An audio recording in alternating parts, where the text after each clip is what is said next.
Dando sequência mais uma vez ao projeto Consciência Espírita, hoje estudando o capítulo 26, intitulado Pendências, quando Inácio vai comentar uma passagem, uma citação de Jesus, em uma passagem que está lá no capítulo 18 de Mateus, no versículo 26, quando Jesus disse assim: Então, aquele servo, prostrando-se, o reverenciava, dizendo: Senhor, seja generoso comigo e tudo te pagarei. Essa é a parábola do devedor implacável. Todo mundo já deve ter tido acesso a ela, não é? Então, como a gente tem costumado fazer, para que a gente possa contextualizar o versículo dentro do capítulo e dentro do que Inácio propõe, a gente vai fazer a leitura do capítulo, onde inicia a parábola, lá no versículo 23,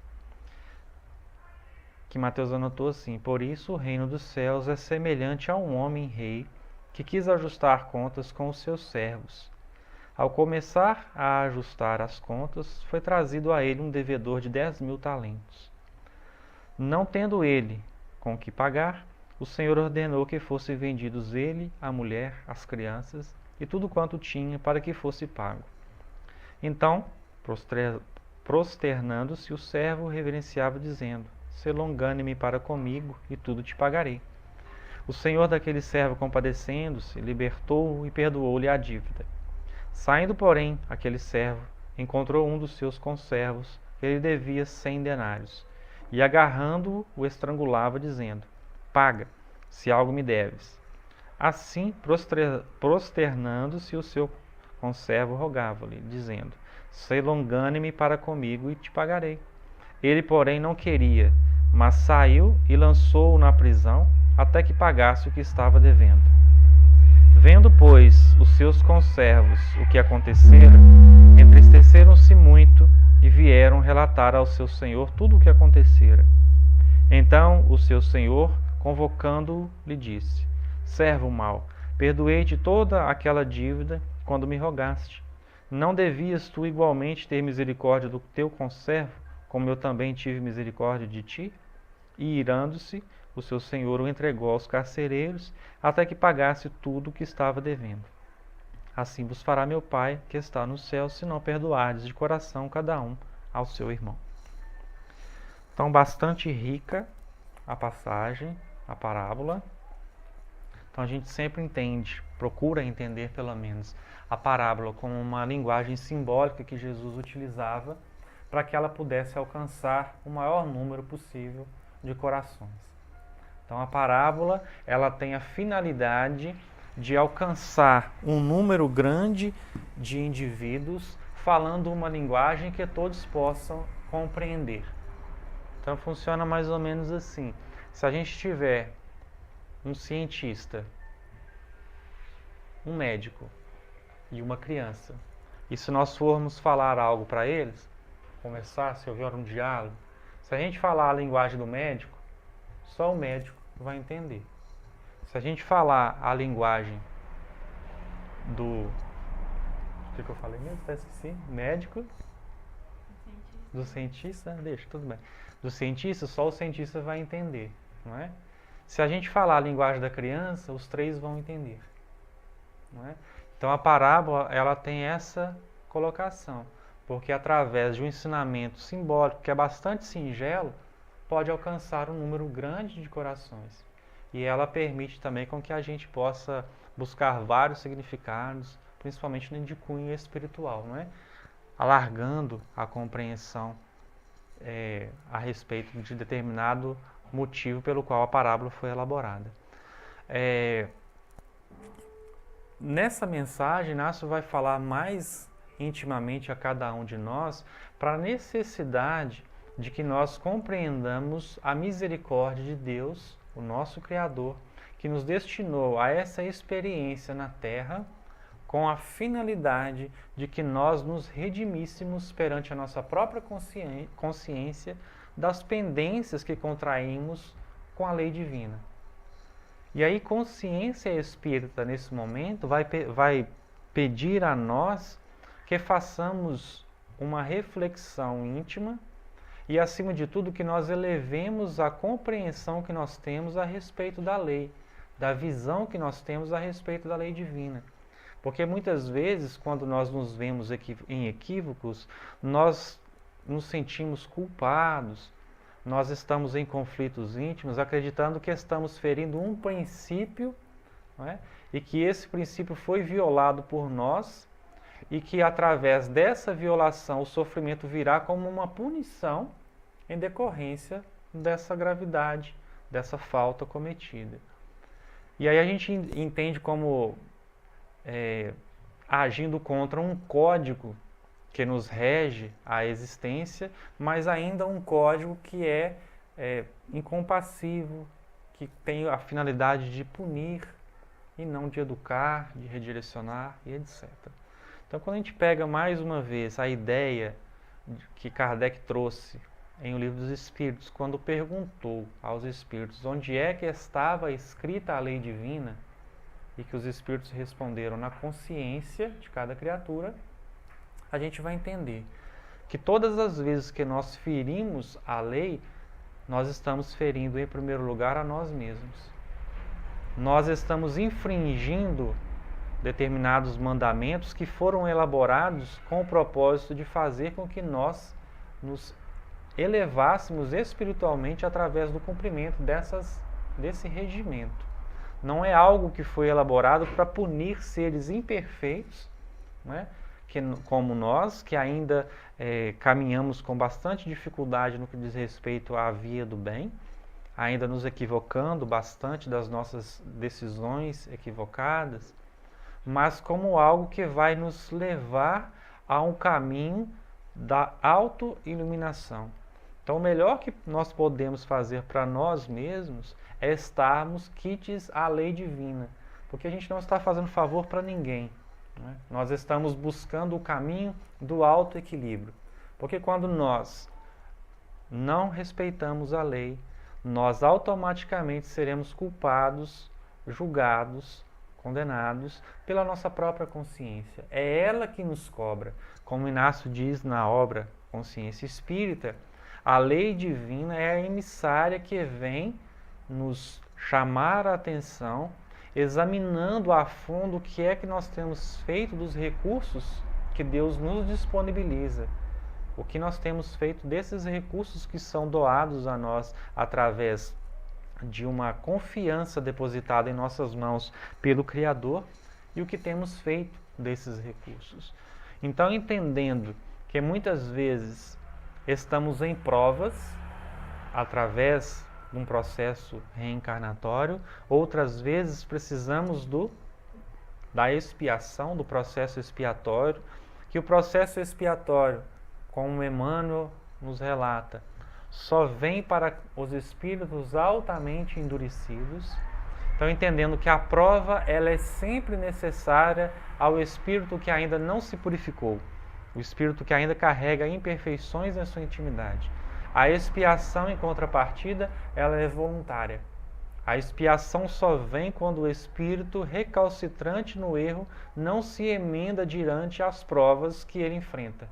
E aí ele escolhe, através do uso do seu livre-arbítrio, o caminho do sofrimento para alcançar algo que ele poderia alcançar sem dor, sem sofrimento.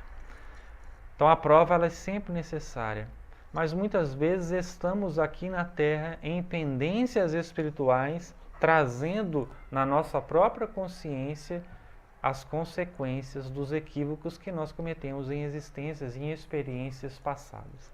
Então, nessa passagem, Jesus, anteriormente, nesse capítulo 18, ele vai falar sobre o perdão, quando Pedro pergunta a Jesus quantas vezes deveria perdoar aquele que nos ofendesse, 7 vezes, e Jesus diz não só 7, mas 70 vezes 7.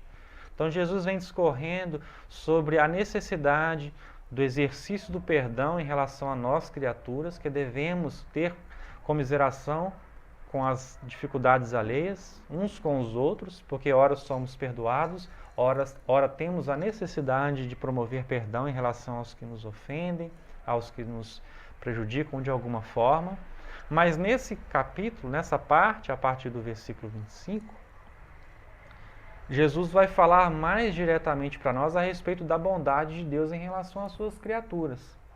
Então, o que Jesus quer nos mostrar nessa passagem é que nós devemos sim nos esforçar por sermos misericordiosos uns com os outros, da mesma forma que o Pai é misericordioso conosco.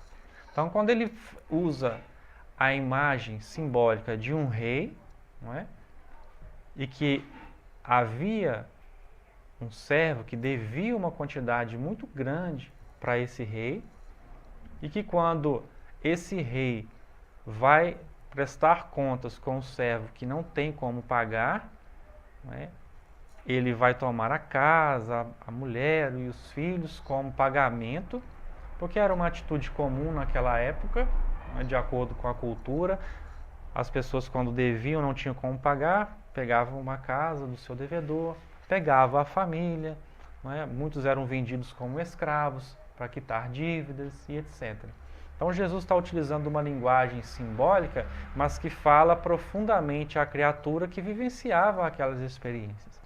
Então, quando ele fala da quantia que o servo devia ao Criador, ao Rei, e quando o Criador perdoa aquela dívida e aquele mesmo servo, saindo, encontra aquele que devia bem menos a ele, porque a quantia que Jesus relata era irrisória em relação à quantia que o servo devia ao Criador. Então, é como se nós devêssemos 10 milhões de dólares e fôssemos perdoados por essa dívida, e em contrapartida fôssemos cobrar aquele que nos deve 10 reais. Não é?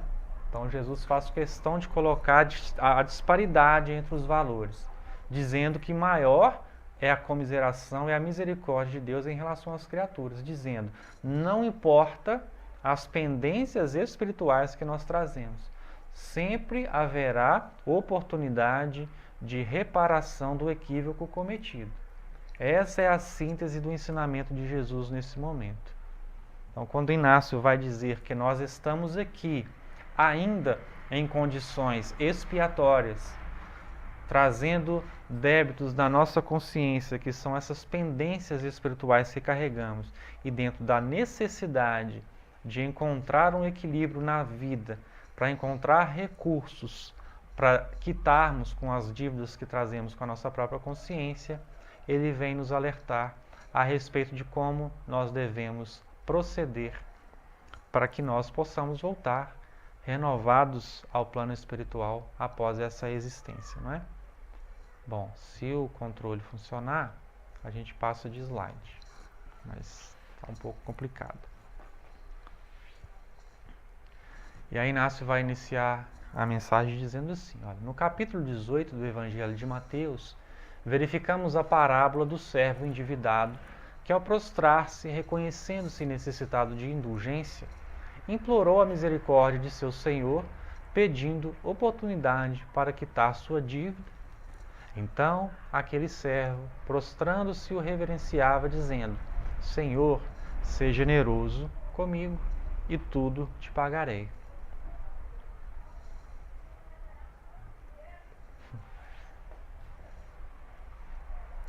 E aí Inácio prossegue. A citação de Jesus demonstra ao homem que o Pai não nega a seus filhos o concurso de sua benevolência, abandonando à própria sorte aqueles que se acham com pendências perante a justiça divina. Então a doutrina espírita ela vem trazer para a gente de informação que as penas eternas são produto da criação do homem, da mentalidade do homem, da sua forma de visualizar a relação entre a criatura e o Criador, quando a criatura se extravia do uso efetivo do bem durante a sua vida. Então, as denominações religiosas que pregavam o inferno, as penas eternas ao longo dos séculos, fizeram com que nós, em humanidade, trouxéssemos na nossa intimidade conflitos, não é? De medo, que faz parte do inconsciente coletivo. Então Jung ele trabalhou para a gente, o psicólogo, o famoso psicólogo Jung, psicanalista, discípulo de Freud, ele trabalhou para a gente a informação sobre o inconsciente individual e o inconsciente coletivo. Então, o inconsciente individual é aquilo que eu vou trazer das minhas experiências pessoais, inconscientes, que são conflitos que eu preciso resolver, e esses conflitos muitas vezes se manifestam de inúmeras maneiras ao longo da minha experiência. Muitas vezes são situações, emoções que me afloram de determinadas experiências que eu tive, mas que a minha consciência ainda não conseguiu codificar o porquê que eu sinto determinada coisa.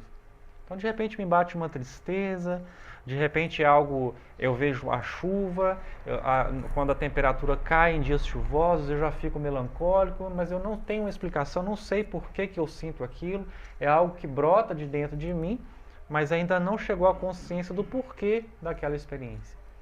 Então, ao longo da nossa experiência, principalmente da nossa juventude, da nossa infância, nós trazemos algumas experiências, alguns conflitos que não foram solucionados e que refletem hoje no nosso dia a dia através de inúmeras formas que são esses conflitos, das nossas experiências pessoais. Esse é o inconsciente individual.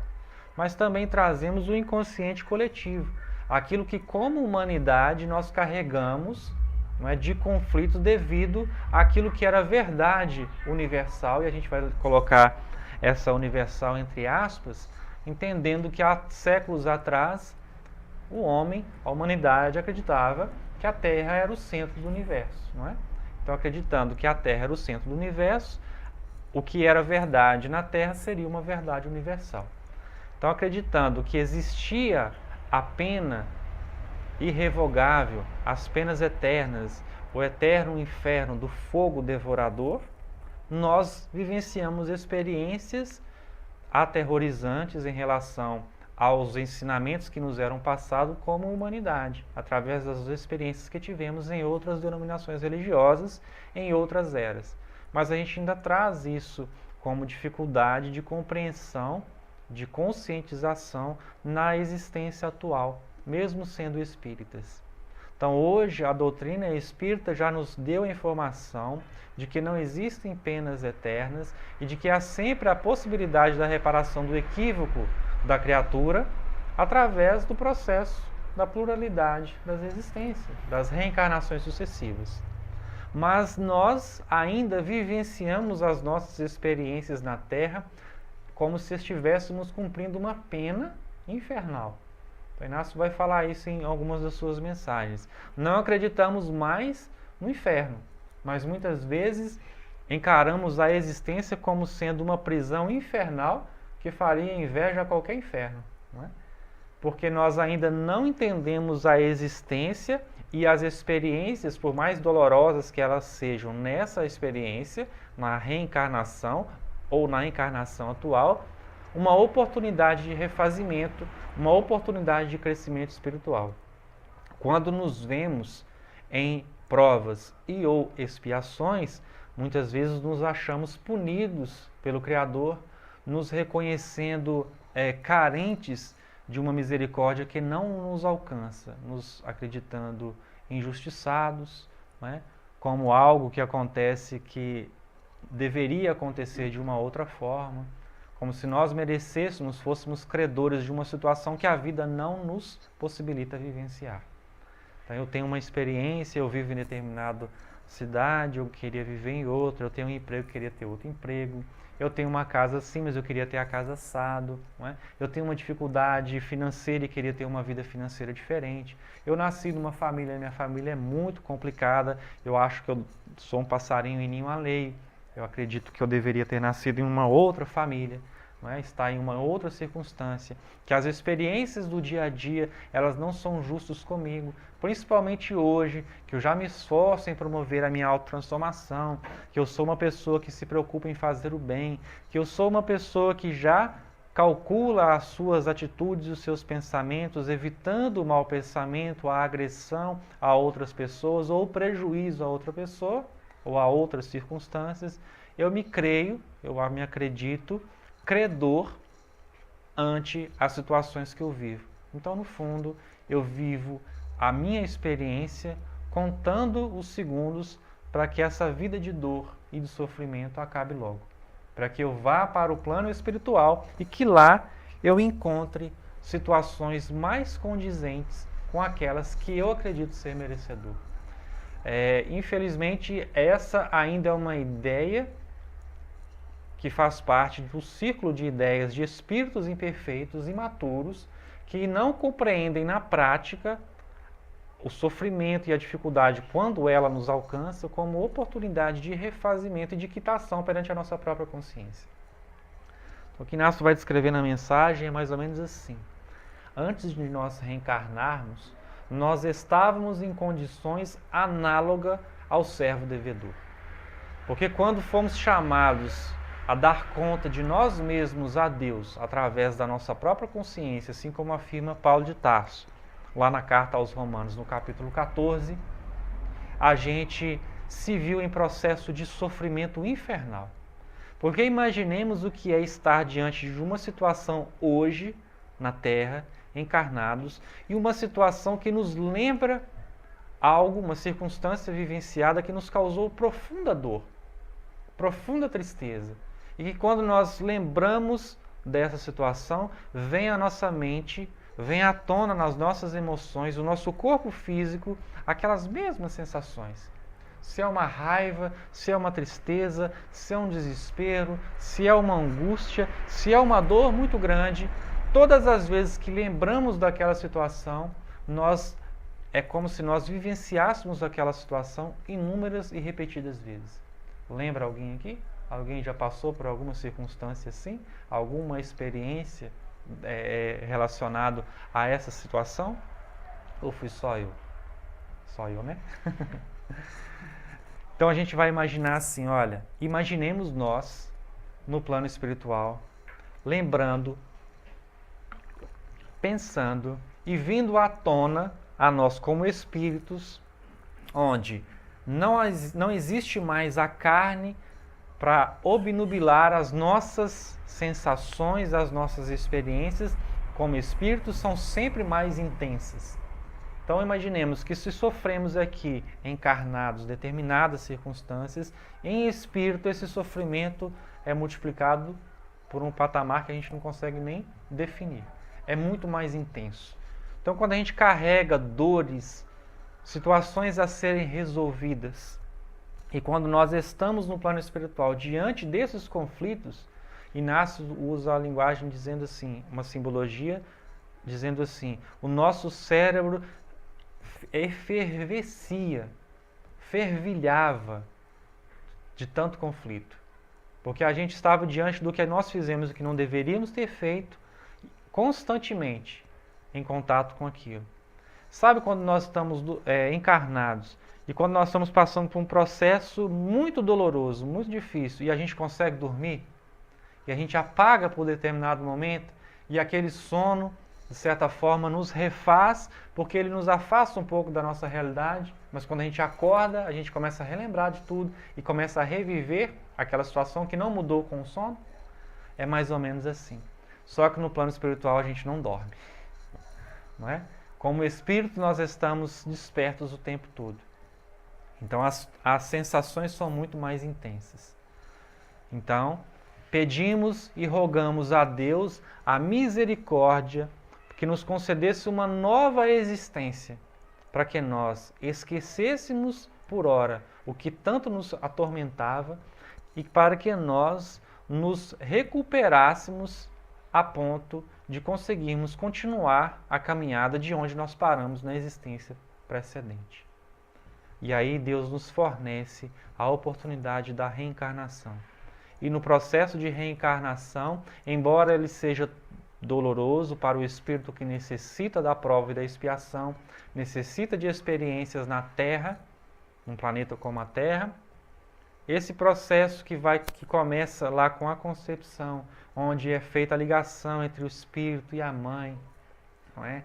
E que depois o espírito vai ficando numa condição meio que como se estivesse sonolento, vai perdendo a consciência, vai ficando adormecido, não é? A gente vai colocar esse termo também entre aspas, até que ele consegue reencarnar e aí nasce uma criança com o cérebro novinho, né? Pronto para novas experiências, novos aprendizados, novas oportunidades de crescimento espiritual, mas aquilo que o atormentava até certo ponto está obnubilado, não é? Pela matéria, pelo novo corpo. Esse processo é muito importante para o espírito. Período de infância, onde o espírito não lembra das suas experiências passadas, ele vai ter lampejos, relances de informações que vão alcançar a sua consciência por determinado tempo, até a condição de alcançar a maturidade, não é? E através da sua maturidade no corpo físico, conseguir quitar mais ativamente as suas pendências. Então, olha só, pensando nesse processo, nós já passamos pelo período pré-reencarnatório, quando nós fomos ligados à nossa mãe, aquela que gerou a nossa vida no plano físico. Já passamos pela infância material, a infância da carne. Já alcançamos a condição de maturidade. O momento é de quitação, é de arcar com os nossos compromissos, quitando as pendências que nós trazemos neste exato momento. E embora nós não possamos saber exatamente o que é que temos de débitos conosco mesmo, contraídos em existências passadas, a gente sabe mais ou menos, pelo gênero de provas que nós passamos, quais são as áreas em que mais nós estamos pendentes com a lei divina e com a nossa consciência. Porque ela vai nos mostrar, olha, essa área aqui você tem uma dificuldade maior, aquela ali nem tanto, essa você já venceu, mas aquela onde você encontra a maior dificuldade, as experiências que te são desafios maiores, hoje são as pendências que você precisa quitar com a sua própria consciência. É isso que Jesus vai propor nessa parábola e é isso que Inácio vai chamar a atenção para a gente. E aí ele continua. Compreender a bondade de Deus, tornando-se agradecida pelas dádivas que recebe do Criador, é necessidade inconteste para a humanidade, já que grande soma daqueles que se encontram na Terra ainda vivencia suas experiências no orbe, encarando-as como penas infernais e sofrimento cruel. Mesmo sendo espírita cristãos, mesmo estando diante das informações que nos alcançam por inúmeras fontes, dos livros, dos estudos, das palestras, das mensagens que chegam de além-túmulo, das reuniões mediúnicas que trazem experiências de espíritos que estão em processo de felicidade ou de sofrimento, de acordo com as experiências que vivenciaram em sua última encarnação na Terra. Mesmo com todos esses recursos, na prática, ainda nos falta esse processo de autoconscientização. E a gente vai entender consciência espírita, mais uma vez dizendo, não é consciência espiritual tão somente. Consciência espiritual, todos aqueles que têm a visão da vida após a morte, da continuidade da vida após a morte do corpo físico, são espiritualistas e podem alcançar uma consciência espiritual por si só. Mas nós espíritas somos espiritualistas, mas além de sermos espiritualistas, somos espíritas, ou seja, trazemos como fé, como crença pessoal, não é? Acreditando nos princípios da doutrina espírita. Então a nós é pedido consciência espírita, que é um processo mais complexo do que tão somente uma consciência espiritual.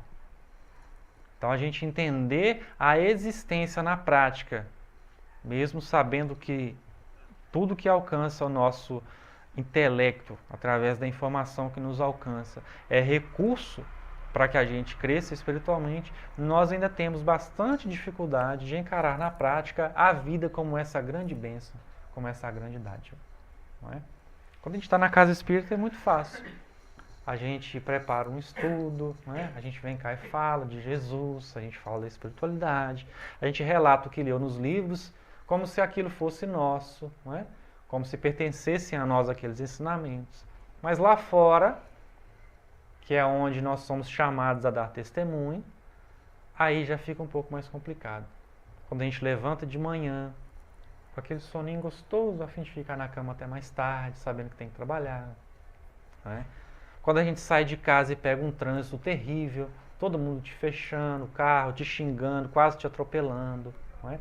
Quando você tem que enfrentar uma fila de um banco para pagar uma conta, quando você não tem dinheiro para pagar uma conta, quando você perde o seu emprego, quando você fica desempregado e não vê possibilidade, recursos para alcançar e para conquistar um novo emprego, quando o ente da família adoece, quando nós mesmos somos os enfermos, nesses momentos nós ainda temos dificuldade de entender a vida e de se reconhecer beneficiado por ela, porque a gente muitas vezes, ou na maior parte das vezes, acredita que nesses momentos a divindade, a providência divina, tira as vistas das nossas experiências, nos esquecendo, não é?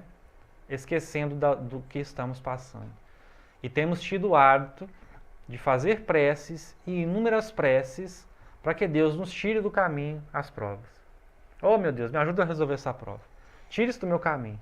Ah, não. Arruma outro emprego para essa pessoa que trabalha comigo. Pelo amor de Deus, eu não quero mal para ela, mas que ela arrume um emprego bem melhor, mas que seja longe de mim, né? Ah, eu estou morando nessa casa, mas eu não quero ficar aqui não. O vizinho aqui é muito complicado. Ai, meu filho, então, eu estou tendo muita dificuldade com ele, mas é só até 18 anos. Depois de 18 anos, eu já cumpri com a minha obrigação, não quero mais. Não é?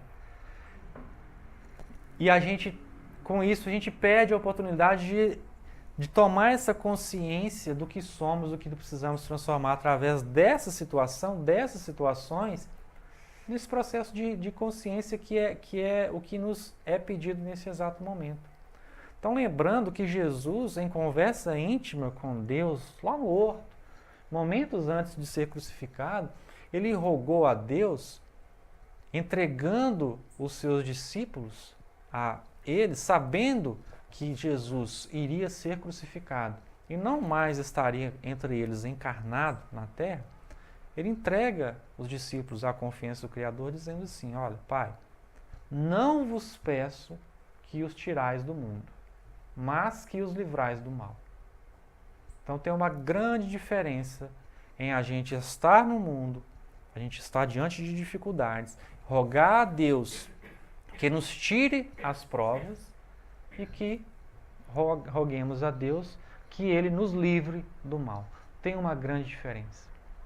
Então, a prova ela vai ser necessária até que nós alcancemos a condição de espíritos perfeitos. Até lá, nós teremos que enfrentar provas.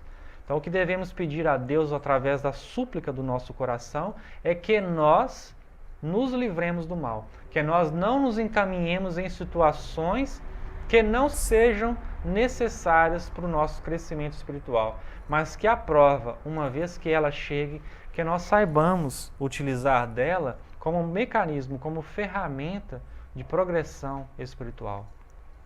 Inácio adverte: não te enganes com tudo, ou seja, não examina a vida com os olhos do passado, não olhe para o Criador, não é, blasfemando a vida através da revolta, através da má vontade com as situações que você precisa vivenciar, porque isso é uma ilusão que nós plantamos na nossa intimidade. E é o que Inácio diz: quem planta ilusão, colhe ilusão, não é? Reflete acerca da compaixão do Criador para contigo, constatando-te sob o afago de suas mãos, que te cuidam amavelmente, direcionando-te ao caminho de tua redenção. Desse modo, constatarás o amor que te cobre, concedendo-te oportunidades para que te libertes das dívidas que contraíste quando muito te equivocaste em tuas experiências pretéritas. E aqui a gente está falando de experiências pretéritas, existem aquelas que é um passado remoto e um passado mais recente, não é? A gente está falando mais ou menos das experiências em outras vidas, em outras reencarnações. Mas lembrando que muitos dos nossos equívocos, ou a maior parte deles, são provenientes das nossas experiências atuais. É o que está lá em o Evangelho segundo o Espiritismo, quando os Espíritos dizem das causas atuais e das causas anteriores das aflições. Que a maior parte das nossas aflições são provenientes das nossas experiências de agora. Não é? Mas, de qualquer forma, se é algo que nós realizamos no passado, seja um passado distante ou um passado recente, que nós compreendemos sempre em cada dia, em cada novo amanhecer, uma oportunidade de crescimento espiritual e de quitação perante a nossa própria consciência, dando graças pelas experiências que nós vivenciamos, por mais duras, por mais difíceis que elas sejam. Então aqui a gente sempre faz questão de relatar e de chamar a atenção. Ninguém está aconselhando que nós busquemos o sofrimento, as provas com as próprias mãos, não é? Não é porque estamos em um planeta de provas e de expiações que nós devemos buscar as provas para que nós cresçamos. Mas uma vez que elas nos alcancem, que nós façamos delas bom uso. Conquanto não recordes, tu pediste ao Senhor da vida, através da súplica de teu coração endividado e amargurado, a ocasião de reencarnar-te uma vez mais, ansiando alcançar a vitória que te redimisse espiritualmente. Então foi aquilo que a gente disse agora há pouco, em relação à passagem do Evangelho, né? Senhor, me perdoa, me dê a possibilidade de quitar a minha dívida, né? Seja generoso para comigo e tudo te pagarei. Vislumbra por isso tua existência atual como graça que recebeste de Deus e não como um fardo pesado a ser carregado de forma compulsória. Então, mais uma vez alertando, né, a necessidade de que nós encaremos a vida de uma maneira mais leve, de que a gente entenda, principalmente a nós que somos espíritas, entendendo a doutrina como o consolador prometido por Jesus, que o consolador ele não pode tomar a proporção de fardo pesado na nossa vida. É difícil demais ser espírita, é difícil demais vivenciar tais ensinamentos, é difícil demais, é impossível colocar isso em prática, não é?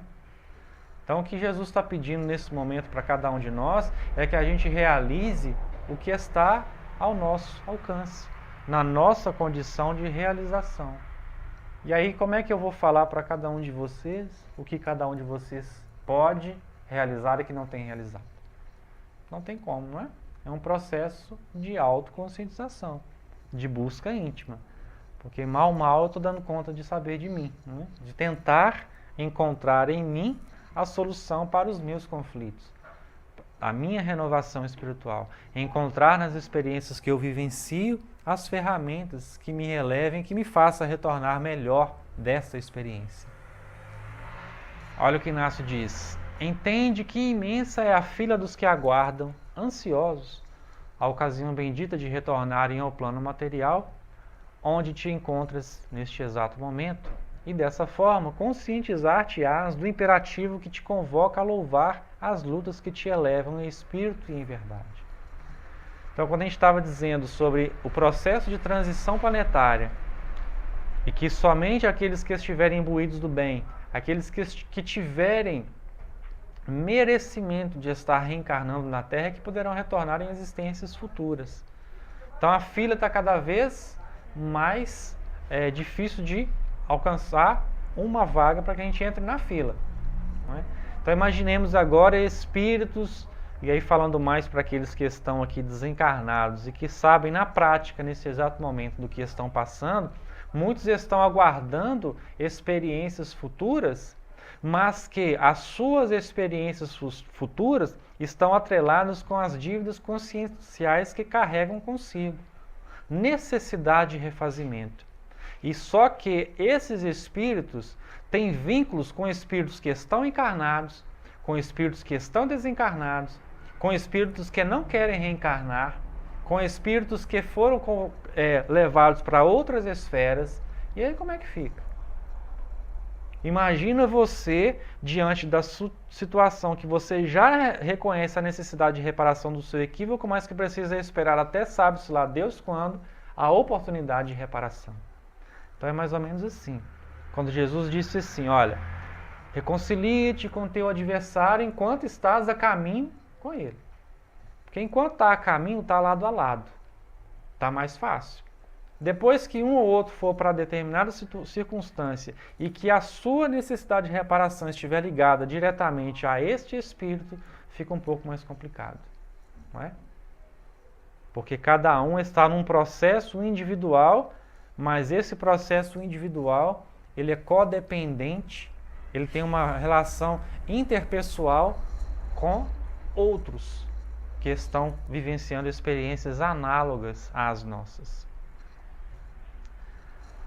Inácio prossegue, na verdade ele vai finalizar a mensagem dizendo assim, olha, avalia que a misericórdia divina concede sempre ensejo de reparação aos que contraem compromissos perante a sua própria consciência e te torna agradecido pela nova chance que obtiveste. Emancipa-te dos grilhões indesejáveis da falta de coragem ante o momento decisivo com o qual te deparas, considerando por fim que ser grato por tua reencarnação presente é a forma mais justa e o primeiro passo para que comeces efetivamente a quitar as pendências que te cabem. Então quer dizer, acolher da vida o que ela tem de melhor é uma posição, é uma deliberação pessoal de cada um de nós. Então eu posso relatar, descrever a vida aqui como algo maravilhoso. E alguém que está do meu lado achar que eu estou completamente equivocado, tendo uma visão completamente contrária, acreditando que a vida não vale a pena, não é? Então é uma visão pessoal. A gente vai encontrar as duas particularidades de visão de vida, de mundo, no mundo. Aos que são gratos e aos que são caluniadores, né? Detratores, defamadores da vida. E quando nós estamos diante da falta de coragem, do pessimismo, da falta de esperança ante os embates que a gente precisa enfrentar a cada dia, quando nós não conseguimos passar pelos dias, não é? Sem que nós nos entreguemos ao pensamento negativo e às atitudes de ordem inferior, nós estamos diante daquele primeiro passo, que é só o primeiro passo, mas que é de suma importância, que é agradecer a Deus pela oportunidade de estarmos vivos, encarnados, reencarnados, melhor dizendo, e diante das experiências que nós estamos, por mais dolorosas que elas sejam, porque esse é o passo decisivo para que a gente comece mais efetivamente a quitar as pendências que nos são devidas, não é? Diante da nossa própria consciência acima de tudo. A gente vai agradecer a vocês mais uma vez pela recepção que vocês sempre nos dão, não é? Pelo carinho, pela oportunidade do trabalho no bem, deixando aí como convite final o nosso endereço virtual, lá o nosso site www.tarsoseditoraespirita.com.br. Lá vocês encontram mensagens, artigos, vídeos e projetos como esse projeto que está fazendo parte do nosso estudo hoje, que é o projeto Consciência Espírita, que visa ao estudo da obra Consciência Espírita.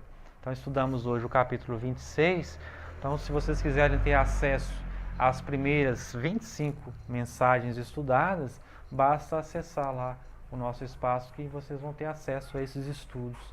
Então a gente agradece a todos os internautas que têm feito visitas no nosso espaço e que sintam-se sempre à vontade, deixando seus comentários, suas intervenções, que a gente se fortalece nessa luta, uns auxiliando os outros. Que Jesus possa nos abençoar sempre e que possamos retornar mais fortalecido para os nossos lares do que quando aqui nós adentramos. Muita paz para todos, tá? E que vocês não se esqueçam de nós em suas orações. Tudo bem?